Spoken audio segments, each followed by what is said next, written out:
오순절날이 이미 이름에 그들이 다 같이 한 곳에 모였더니 호련히 하늘로부터 급하고 강한 바람 같은 소리가 있어 그들이 앉은 온 집에 가득하며 마치 불의 혀처럼 갈라지는 것들이 그들에게 보여 각 사람 위에 하나씩 임하여 있더니 그들이 다 성령의 충만함을 받고 성령이 말하게 하심을 따라 다른 언어들로 말하기를 시작하니라. 그때에 경건한 유대인들이 천하 각국으로부터 와서 예루살렘에 머물러 있더니 이 소리가 나매 큰 무리가 모여 각각 자기의 방언으로 제자들이 말하는 것을 듣고 소동하여 다 놀라 신기하게 여겨 이르되, 보라, 이 말하는 사람들이 다 갈릴리 사람이 아니냐? 우리가 우리 각 사람이 난 곳 방언으로 듣게 되는 것이 어찌 됨이냐? 우리는 바데인과 메데인과 엘람인과 또 메소보다미아, 유대와 갑바도기아, 본도와 아시아, 부르기아와 밤빌리아, 애굽과 및 구레네에 가까운 리비아 여러 지방에 사는 사람들과 로마로부터 온 나그네 곧 유대인과 유대교에 들어온 사람들과 그레데인과 아라비아인들이라. 우리가 다 우리의 각 언어로 하나님의 큰 일을 말함을 듣는도다 하고 다 놀라며 당황하여 서로 이르되, 이 어찌 된 일이냐 하며 또 어떤 이들은 조롱하여 이르되 그들이 세술에 취하였다 하더라. 사랑하는 전주안디옥교회 성도 여러분, 오늘도 함께 기록된 말씀을 나누며 살아계신 주님의 음성을 마음에 새기기 원합니다.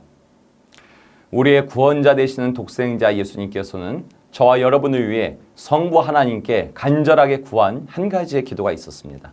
바로 보혜사 성령을 우리 가운데 보내달라는 기도였습니다. 은혜의 하나님께서는 죄와 사망에 묶여있던 우리를 자유하게 하시려고 하나뿐인 독생자 예수님을 그 옛날 이 땅에 보냈던 것처럼 이제 은혜의 하나님께서는 세상 모든 사람들이 거룩한 하나님의 영에 감동되어 살도록 하나님의 생기로 숨쉬면서 살 수 있도록 보혜사 성령을 보내주고 계신 겁니다. 예수님은 제자들, 나아가 인류가 하나님이 허락한 그 선물을 받도록 힘주어 명령하고 계십니다. 너희는 예루살렘을 떠나지 말고 내게 들은 바 아버지께서 약속해 주신 것을 기다려라.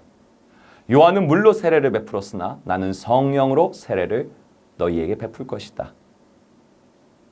사도행전 1장 4절에서 5절에 기록된 예수님의 말씀에 제자들은 순종했습니다. 그래서 본문인 사도행전 2장 1절, 오늘 본문인 2장 1절이 오순절날 이미 이름에 그들이 다 같이 한 곳에 모였더니 라는 기록이 되어 있는 것이죠. 제자들이 모두 한 곳에 모여 있는 것입니다. 예수님이 세상 모든 영혼들을 위해 간구하시고 하나님께서 보내주신 성령님을 만나기 위해서 분명한 목적을 가지고 다 같이 한 곳에 모여 있다고 본문이 기록되어 있습니다. 이 말씀을 우리의 삶에 적용해 보기 원합니다. 여러분, 하나님께서 가정을 세우시고 가족을 한 집에 모이게 하신 것은 약속하신 성령을 사모하는 공동체가 되라는 것입니다. 우리 성도들이 각자 속한 구역과 부서와 위원회에 모이는 이유도 전도나 봉사나 구제 등의 선한 것을 행하려는 목적이 있습니다마는 더욱 먼저 돼야 될 것은 성령을 사모하는 이유로 한 자리에 모이는 공동체가 되라는 것입니다. 어떠한 선한 사역을 하기 위해 모이는 것도 맞지만 먼저 전제돼야 되는 것은 성령이 충만하게 임재하길 갈망하는 공동체로 한 자리에 모이는 것이 먼저라는 것입니다. 예수님의 약속의 말씀을 들은 제자들은 성령을 사모하는 공동체가 되어 한 자리에 모여서 10박 11일 동안 기도합니다. 그러자 성령께서 그 공동체 가운데 약속대로 임하셔서 그들을 충만케 하시는데요. 그 충만케 하심이 구체적으로 어떠했는지 오늘 말씀이 알려주고 있습니다. 본문 사도행전 2장 2절에서 3절입니다. 호련히 하늘로부터 급하고 강한 바람 같은 소리가 있어 그들이 앉은 온 집에 가득하며 마치 불의 혀처럼 갈라지는 것들이 그들에게 보여 각 사람 위에 하나씩 임하였더니. 아멘. 약속하신 성령을 사모하면서 120명에게, 그 사모하는 120명에게 하늘로부터 급하고 강한 바람 같은 소리와 함께 성령의 바람이 무리들을 가득 채웠습니다. 또한 불의 혀처럼 갈라지는 것, 즉 성령의 불이 각 사람 위에 각자 하나씩 임했습니다. 즉 성령의 불이 한 사람 한 사람에게 찾아왔다는 것입니다. 구약시대부터 하나님의 바람, 하나님의 생기는 하나님의 영을 나타내는 표현으로 사용되었습니다. 에스겔 37장을 보면 하나님의 생기가 마른 뼈 골짜기에 불게 되자 그 뼈들이 생명력을 얻고 살이 붙고 가죽이 덮이고 극히 큰 군대를 이룹니다. 성령을 사모하여 모인 120명의 공동체, 그 가운데도 그 바람이 불어닥친 것입니다. 그 성령의 바람을 타게 된 제자들은, 그 성령의 생기로 호흡을 하게 된 제자들은 세상에 나가서 담대하게 복음을 전하고 복음을 믿는 자답게 살아내는 그야말로 하나님의 큰 군대가 될 수 있었던 것입니다. 이 말씀이 저와 여러분의 각 가정에도, 우리 교회와 나라와 그리고 열방에도 이루어져 우리도 큰 하나님의 군대로 세워지기를 원합니다. 우리도 성령의 바람, 성령의 생기를 사모하며 기도해야 되는 줄 믿으시기 바랍니다. 또한 120명 누구에게도 빠짐없이 한 사람 한 사람 각자의 심령에 찾아오신 성령의 불은 모인 자들 각자가 지니고 있던 연약함, 더러움을 태우는 소멸하는 불이었습니다. 성령을 사모하여 모인 120명이 우리와 차원이 다르게 흠도 점도 없는 자들이 아니었다는 것입니다. 저와 여러분과 동일하게 예수를 믿지만, 고백은 하지만 연약함도 두려움도 때론 더러움도 묻는 그런 자들이었던 것입니다. 성령의 불은 한 영혼도 빠짐없이 각자에게 임하셔서 다른 사람들은 알지 못해도 나는 알고 있는 그 연약함, 그 죄들을 태워버리는 것입니다. 그렇게 거룩한 불을 경험한 자들은 거룩을 더욱 사모하는 심령으로 충만해져 세상에 나가서 거룩한 하나님을 드러낼 수 있게 된 것입니다. 이와 같이 저와 여러분이 오직 성령을 사모할 때에 거룩한 불로 태움받는 것을 믿으시기 바랍니다. 그 불이 저와 여러분의 악함도, 우리의 약함도 모두 태워버리고 우리가 거룩한 하나님을 드러내는 거룩한 백성임을 믿고 그렇게 되게 하실 것을 믿으시기 바랍니다. 마지막으로 나눌 것은 성령께서 그렇게 성령을 사모하는 자들을 충만케 하시는 과정을 체험케 하신 후에 하나님의 선한 역사를 세상 사람들에게 나타내게 하신다는 것이죠.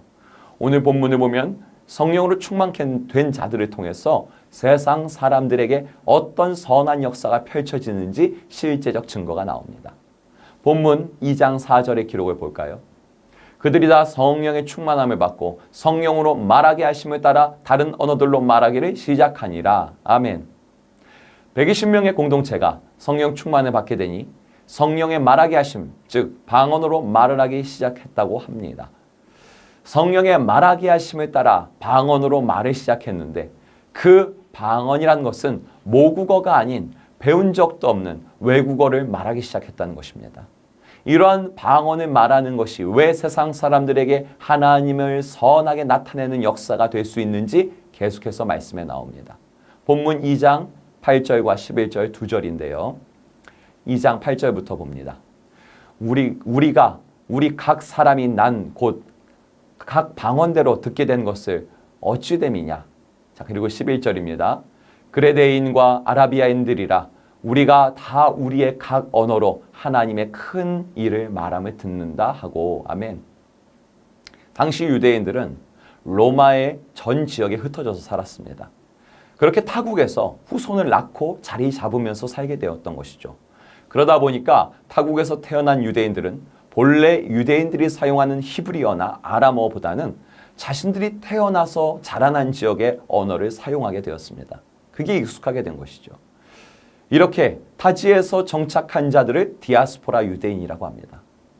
그래도 디아스포라 유대인들 역시 자신들이 아브라함의 자손이며 유대교인으로서 율법을 준수해야 한다는 정체성은 어김없이 유지하고 있기에 절기가 되면 유대 예루살렘으로 성전에 모여 모두가 제사를 드렸습니다. 그러다 보니 성령님이 제자들에게 충만케 임한 그 오순절 기간도 15개 각 지역에서 모여든 디아스포라 유대인들이 예루살렘에 예배하러 모인 상태였죠. 그런데 그들이 크게 놀란 것이죠. 분명 여기는 유대 예루살렘인데 자기가 태어나고 자란 그 이방 지역에서 사용하는 언어들이 들려왔다는 것입니다. 그것이 마가의 다락방, 그곳에 모여 성령 충만을 받은 120명이 말하던 방언이라는 것입니다. 여러분도 생각해 보십시오. 여러분들이 유럽이나 남미 쪽으로 여행을 갔는데 어디선가 한국말이 크게 들려온다면 여러분도 흠칫하면서 그 내용에 귀가 기울여지지 않겠습니까? 그런 일이 벌어져서 사람들이 모두 놀랐다는 것이죠.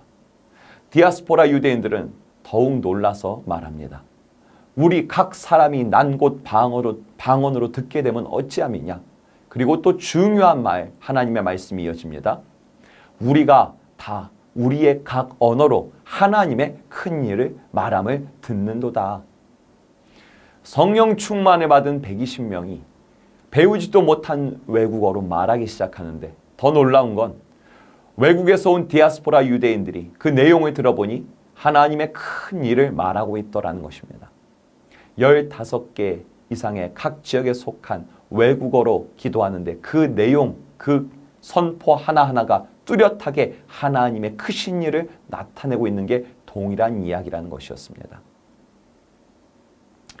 그 옛날 여러분 모든 인류가 한 언어를 사용했던 시대가 있습니다. 그런데 모두가 한 언어를 사용하는데도 하나님의 크신 일, 하나님의 위대하심, 하나님의 영광과 선하심을 찬양하는 말보다는 후대에까지 전해질 우리의 업적을 쌓자, 우리를 위대하게 드러내기 위한 우리의 탑을 쌓자, 이렇게 교만하고 죄된 말들만 늘어놓았습니다. 그것이 창세기 11장 바벨탑 사건이죠. 그런데 성령에 충만해지자 언어가 다름에도 불구하고 그 한계를 넘어서서 하나님을 찬양하고 하나님의 위대하심을 드러내더라는 것입니다. 성령에 충만해지니 하나님의 위대하심과 크신 일을 세상에 전하는 것이 언어의 한계 또는 어떠한 연약함과 한계를 초월하여 가능하게 되더라는 것입니다. 사랑하는 성도 여러분, 오늘도 그 약속하신 성령은 우리를 충만케 채워주기 원하고 계십니다. 성령은 바람같이 우리에게 임하셔서 우리가 하나님을 위한 큰 군대로 세워지기를 도우시기를 원하고 계십니다. 또한 성령은 불같이 우리 각자 한 사람 한 사람 빠짐없이 심령에 임해서 개인이 지닌 연약함과 더러움을 태워 소멸하고 거룩한 백성으로서 거룩한 하나님을 드러내도록 돕고 싶어하고 계십니다. 따라서 성령 충만을 사모하며 우리는 기도해야 합니다. 우리가 성령으로 충만하게 되면 언어의 한계, 성격의 한계, 가치관의 한계, 계층의 한계, 민족의 한계를 넘어 모두가 모든 것을 초월하여 오직 하나님의 크신 일, 그 일을 드러내어 담대하게 하나님의 나라를 선포할 수 있게 되는 겁니다. 이 은혜가 오늘 저와 여러분에게 임하기를, 늘 임하기를 우리 함께 소망하며 기도합시다. 우리 말씀을 붙들며 함께 기도하기 원합니다. 예수님이 기도하셨고 하나님이 응답하셔서 우리에게 허락된 가장 좋은 선물인 보혜사 성령님, 성령님 사모합니다. 바람처럼 불처럼 나와 우리 가정, 우리 교회에 임재하셔서 하나님의 크신 일을 담대하게 선포하는 증인의 삶을 살도록 도와주소서. 7월, 8월 동안 진행되는 교육부 성경학교와 수련회 가운데 성령 충만케 임하시고 준비하는 우리 교역자분들과 교사분들 그리고 봉사자분들이 하나님의 크신 일을 나타내게 하소서. 또한 8월에 진행될 해외선교위원회 캄보디아 단기선교와 의료선교위원회 필리핀 단기선교의 모든 과정에 주님 영광으로 나타내 주시옵소서. 오늘도 해외와 농촌 그리고 도시 미자립교회 목회자들, 선교사님들, 평신도 사역자분들에게 성령 충만으로 임재하여 주시옵소서. 함께 기도합시다.